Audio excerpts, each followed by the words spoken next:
ओम शांति। 21 मार्च 2024। आज की मुरली। मीठे बच्चे, अंतर्मुखी हो, याद का अभ्यास करो। चेक करो कि आत्माभिमानी और परमात्माभिमानी कितना समय रहते हैं। प्रश्न: जो बच्चे एकांत में जाकर आत्माभिमानी बनने की प्रैक्टिस करते हैं, उनकी निशानी क्या होगी? उत्तर: उनके मुख से कभी उल्टा सुल्टा बोल नहीं निकलेगा। दूसरा, भाई भाई का आपस में बहुत लव होगा, सदा चीर खंड होकर रहेंगे। तीसरा, धारणा बहुत अच्छी होगी, उनसे कोई विकर्म नहीं होगा। चौथा, उनकी दृष्टि बहुत मीठी होगी, कभी देह अभिमान नहीं आएगा। पांचवा, कोई को भी दुख नहीं देंगे। ओम शांति। रूहानी बच्चों प्रति सिर्फ रूह कहेंगे तो फिर जीव निकल जाता है, इसलिए रूहानी बच्चों प्रति रूहानी बाप समझाते हैं। अपने को आत्मा समझना है। हम आत्माओं को बाप से यह नॉलेज मिलती है। बच्चों को देही अभिमानी हो रहना है। बाप आए ही हैं बच्चों को ले जाने लिए।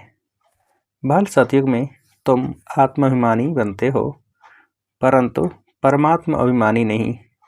यहाँ तुम आत्म अभिमानी भी बनते हो तो परमात्मा अभिमानी भी, अर्थात हम बाप की संतान हैं। यहाँ और वहाँ में बहुत फर्क है। यहाँ है पढ़ाई, वहाँ पढ़ने की बात नहीं। यहाँ हर एक अपने को आत्मा समझता है और बाबा हमको पढ़ाते हैं। इस निश्चय में रहकर सुनेंगे तो धारणा बहुत अच्छी होगी, आत्माभिमानी बनते जाएंगे। इस अवस्था में टिकने की मंजिल बहुत बड़ी है। सुनने में बहुत सहज लगता है। बच्चों को यही अनुभव सुनाना है कि हम कैसे अपने को आत्मा और दूसरे को भी आत्मा समझ बात करते हैं। बाप कहते हैं, मैं भले इस शरीर में हूँ, परंतु मेरी यह असुल की प्रैक्टिस है। मैं बच्चों को आत्मा ही समझता हूँ, आत्मा को पढ़ाता हूँ। भक्ति मार्ग में भी आत्मा पाठ बजाती आई है, पाठ बजाते बजाते पतित बनी है। अब फिर आत्मा को पवित्र बनना है।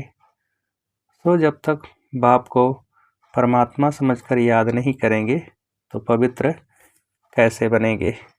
इस पर बच्चों को बहुत अंतर्मुखी हो याद का अभ्यास करना है।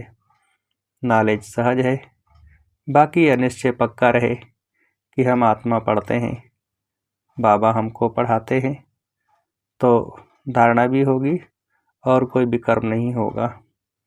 ऐसे नहीं इस समय हमसे कोई विकर्म नहीं होता है। विकर्माजीत तो अंत में बनेंगे। भाई भाई की दृष्टि बहुत मीठी रहती है, इसमें कभी देह अभिमान नहीं आएगा। बच्चे समझते हैं बाप की नॉलेज बड़ी डीप है। अगर ऊंच से ऊंच बनना है तो यह प्रैक्टिस अच्छी रीति करनी पड़े, इस पर गौर करना पड़े। अंतर्मुखी होने के लिए एकांत भी चाहिए। यहाँ जैसा एकांत घर में धंधे धोरी में तो मिल न सके, यहाँ तुम यह प्रैक्टिस बहुत अच्छी कर सकते हो। आत्मा को ही देखना पड़े, अपने को भी आत्मा समझना है।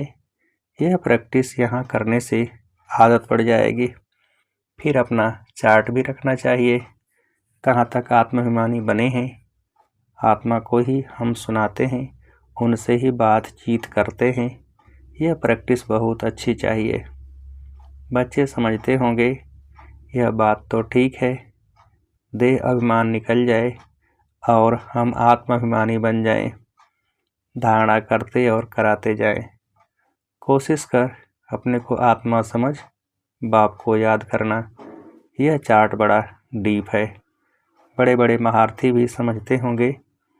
बाबा जो दिन प्रतिदिन सब्जेक्ट देते हैं विचार सागर मंथन करने के लिए, यह तो बहुत बड़ी पॉइंट्स है। फिर कभी भी मुख से कोई उल्टा सुल्टा अक्षर नहीं निकलेगा। भाइयों भाइयों का आपस में बहुत लव हो जाएगा। हम सब ईश्वर की संतान हैं। बाप की महिमा को तो जानते ही हो। श्री कृष्ण की महिमा अलग, उनको कहते हैं सर्वगुण संपन्न। परंतु श्री कृष्ण के पास गुण कहाँ से आए? बल उनकी महिमा अलग है, परंतु सर्वगुण संपन्न बना तो ज्ञान सागर बाप से ही है ना।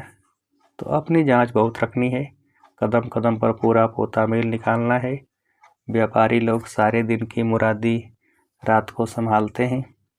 तुम्हारा भी व्यापार है ना, रात्रि को जांच करनी है कि हमने सबको भाई भाई समझकर बात की, कोई को भी दुख तो नहीं दिया। क्योंकि तुम जानते हो हम सब भाई क्षीर सागर की तरफ जा रहे हैं। यह है विषय सागर। तुम अभी न रावण राज्य में हो न राम राज्य में हो, तुम बीच में हो। तो अपने को आत्मा समझ बाप को याद करना है। देखना है कहाँ तक हमारी वह भाई भाई के दृष्टि की अवस्था रही। हम सब आत्माएं आपस में भाई भाई हैं। हम इस शरीर से पाठ बजाते हैं। आत्मा अविनाशी है, शरीर विनाशी है। हमने 84 जन्मों का पाठ बजाया है। अब बाप आए हैं, कहते हैं मामेकम याद करो, अपने को आत्मा समझो। आत्मा समझने से भाई भाई हो जाते हैं। ये बाप ही समझाते हैं। बाप के सिवाय और कोई का पाठ ही नहीं, प्रेरणा आदि की बात नहीं।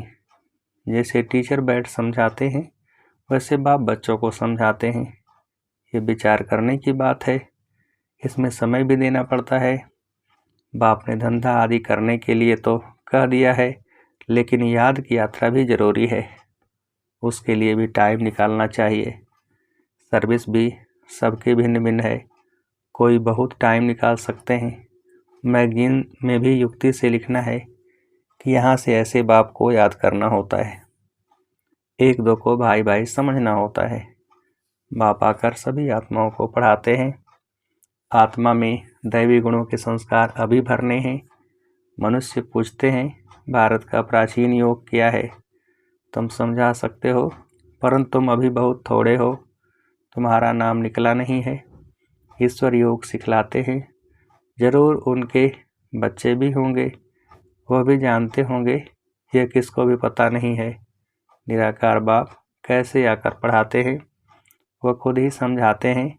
मैं कल्प कल्प संगम युग पर आकर खुद बताता हूँ कि मैं ऐसे आता हूँ, किसके तन में आता हूँ। इसमें मूझने की बात नहीं, यह बना बनाया ड्रामा है।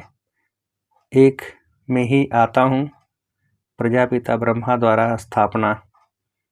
वह मुरब्बी बच्चा पहले पहले बनते हैं। आदि सनातन देवी देवता धर्म स्थापन करते हैं, फिर वही पहले नंबर में आते हैं। इस चित्र पर समझानी बहुत अच्छी है। ब्रह्मा सो विष्णु, विष्णु सो ब्रह्मा कैसे बनते हैं, यह और कोई समझा न सके। समझाने की युक्ति चाहिए। अभी तुम जानते हो बाबा कैसे देवता धर्म की स्थापना कर रहे हैं, कैसे चक्र फिरता है। इन बातों को और कोई जान न सके। तो बाप कहते हैं ऐसे ऐसे युक्ति से लिखो। यथार्थ योग कौन सिखला सकते हैं, ये मालूम पड़ जाए तो तुम्हारे पास ढेर आ जाए। इतने बड़े आश्रम जो हैं सब हिलने लग पड़ेंगे। यह पिछाड़ी को होना है। फिर वंडर खाएंगे कि इतनी सब संस्थाएं भक्ति मार्ग की हैं, ज्ञान मार्ग की एक भी नहीं। तभी तुम्हारी विजय होगी। यह भी तुम जानते हो, हर 5000 वर्ष के बाद बाप आते हैं। बाप द्वारा तुम सीख रहे हो, औरों को सिखलाते हो। कैसे किसको लिखत में समझाना है, यह सब कल्प कल्प युक्तियाँ निकलती हैं, तो बहुतों को पता पड़ जाता है। सिवाय बाप के एक धर्म की स्थापना कोई कर नहीं सकता। तुम जानते हो उस तरफ है रावण, इस तरफ है राम। रावण पर तुम जीत पाते हो, वह सब है रावण संप्रदाय। तुम ईश्वरीय संप्रदाय बहुत थोड़े हो। भक्ति का कितना शो है। जहाँ जहाँ पानी है वहाँ मेला लगता है। कितना खर्चा करते हैं, कितने डूबते मरते हैं। यहाँ तो ऐसी बात नहीं। फिर भी बाप कहते हैं, आश्चर्यवत मेरे को पहचानंती, सुनंती, सुनावंती, पवित्र रहंती, फिर भी अहो माया तेरे द्वारा हार खावंती। कल्प कल्प ऐसे होता है, हार खावंती भी होते हैं। माया के साथ युद्ध है, माया का भी प्रभाव है। भक्ति को तो हिलना ही है। आधा कल्प तुम प्रारब्ध भोगते हो, फिर रावण राज से भक्ति शुरू होती है। उनकी निशानियां भी कायम हैं। विकार में जाते हैं, फिर देवता तो रहे नहीं, कैसे विकारी बनते हैं ये दुनिया में कोई जानते नहीं। शास्त्रों में लिख दिया है, वाम मार्ग भी गए, कब गए ये नहीं समझते हैं। यह सब बातें अच्छी रीति समझने और समझाने की है। यह भी तब समझें जब निश्चय बुद्धि हो। उनकी कशिश होगी, कहेंगे ऐसे बाप से हमको मिलाओ। परंतु पहले देखो, घर जाने के बाद वह नशा रहता है, निश्चय बुद्धि रहते हैं। भल याद सतावे, चिट्ठी लिखते रहें, आप हमारे सच्चे बाबा हो। आपसे ऊंचा वर्षा मिलता है, आपसे मिलने बगैर हम रह नहीं सकते। सगाई के बाद मिलना होता है, सगाई के बाद तड़पते हैं। तुम जानते हो हमारा बेहद का बाप टीचर, साजन आदि सब कुछ है, और सबसे दुख मिला उनकी एवज में बाप सुख देते हैं। वहाँ भी सब सुख देते हैं। इस समय तुम सुख के संबंध में बंध रहे हो। यह पुरुषोत्तम बनने का पुरुषोत्तम युग है। मूल बात है अपने को आत्मा समझना है, बाप को प्यार से याद करना है। याद से खुशी का पारा चढ़ेगा। हमने सबसे जास्ती भक्ति की है, धक्के बहुत खाए। अब बाप आया है, वापिस ले जाने तो जरूर पवित्र बनना है। दैवी गुण धारण करने हैं, पोता मेल रखना है। सारे दिन में कितने को बाप का परिचय दिया। बाप का परिचय देने बगैर सुख नहीं आता, तड़फन लग जाती है। यज्ञ में बहुत विघ्न भी पड़ते हैं, मारे खाते हैं, और कोई सत्संग नहीं जहाँ पवित्रता की बात हो। यहाँ तुम पवित्र बनते हो तो असुर लोग विघ्न डालते हैं। पावन बनकर घर जाना है, संस्कार आत्मा ले जाती है। कहते हैं युद्ध के मैदान में मरेंगे तो स्वर्ग में जाएंगे, इसलिए खुशी से लड़ाई में जाते हैं। तुम्हारे पास कमांडर, मेजर, सिपाही आदि कहाँ कहाँ से आते हैं, स्वर्ग में कैसे जाएंगे। लड़ाई के मैदान में मित्र संबंधी याद आते हैं। अब बाप समझाते हैं, सबको वापस जाना है। अपने को आत्मा समझो, भाई भाई समझो। बाप को याद करो। जो जितना पुरुषार्थ करेंगे उतना ऊंच पद पाएंगे। वो लोग कहते हैं हम भाई भाई हैं, परंतु अर्थ नहीं जानते, बाप को ही नहीं जानते। लोग समझते हैं हम निष्काम सेवा करते हैं, हमको फल की इच्छा नहीं, परंतु फल तो जरूर मिलना है। निष्काम सेवा तो एक बाप ही करते हैं। बच्चे जानते हैं बाप की कितनी ग्लानि की है, देवताओं की भी ग्लानि की है। अब देवताएं किसी की हिंसा तो कर नहीं सकते, यहाँ तो तुम डबल हिंसक बनते हो। न काम कटारी चलाना, न क्रोध करना। क्रोध भी बड़ा विकार है। कहते हैं बच्चों पर बहुत क्रोध किया, बाप समझाते हैं थप्पड़ आदि भी कभी नहीं मारना। वह भी भाई है, उनमें भी आत्मा है। आत्मा छोटी बड़ी नहीं होती है। यह बच्चा नहीं, परंतु तुम्हारा छोटा भाई है। आत्मा समझना है, छोटे भाई को मारना नहीं चाहिए। इसलिए श्री कृष्ण के लिए दिखाते हैं ओखरी से बांधा। वास्तव में ऐसी बातें हैं नहीं, यह भिन्न भिन्न शिक्षाएं हैं। बाकी श्री कृष्ण को क्या परवाह पड़ी है माखन की। वह महिमा भी करते हैं उल्टी चोरी की। तुम महिमा करेंगे सुलटी, तुम कहेंगे वह तो सर्वगुण संपन्न 16 कला संपूर्ण है, परंतु यह ग्लानि की भी ड्रामा में नूंद है। अभी सब तमो प्रधान बन पड़े हैं, बाप आकर सतो प्रधान बनाते हैं। पढ़ाने वाला है बेहद का बाप, उनकी मत पर चलना पड़े। डिफ़िकल्ट से डिफ़िकल्ट यह सब्जेक्ट है, पद भी तुम कितना ऊंच पाते हो। अगर सहज हो तो सब इस इम्तहान में लग जाएं, इसमें बड़ी मेहनत है। देह अभिमान आने से विकर्म बन जाएंगे, इसलिए छोई मुई का दृष्टांत है। बाप को याद करने से तुम खड़े हो जाएंगे, बोलने से कुछ न कुछ भूल हो जाएगी। पद भी कम हो पड़ता है। शिक्षा तो सबको दी है, जिसकी बाद में गीता बनाई है।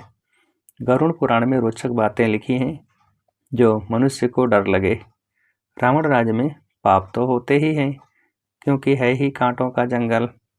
बाप कहते हैं दृष्टि को भी बदलना है। बहुत समय से हिरे हुए हैं, इसलिए शरीर की तरफ प्यार चला जाता है।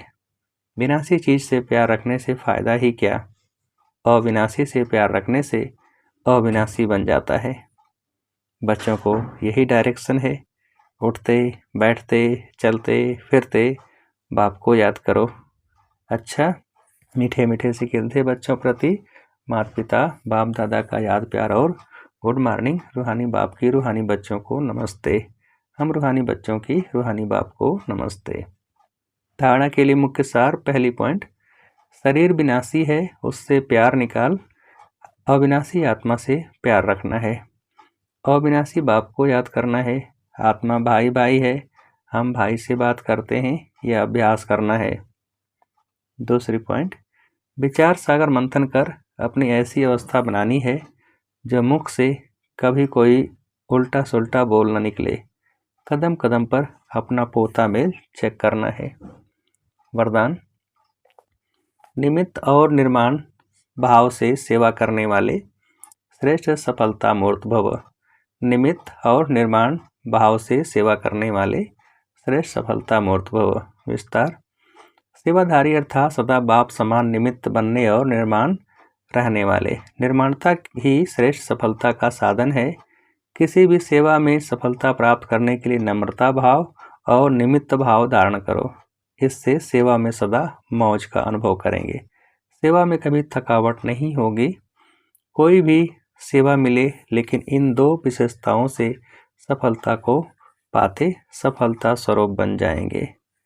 स्लोगन, सेकंड में विदेही बनने का अभ्यास हो तो सूर्यवंशी में आ जाएंगे। सेकंड में विदेही बनने का अभ्यास हो तो सूर्यवंशी में आ जाएंगे। अच्छा, ओम शांति।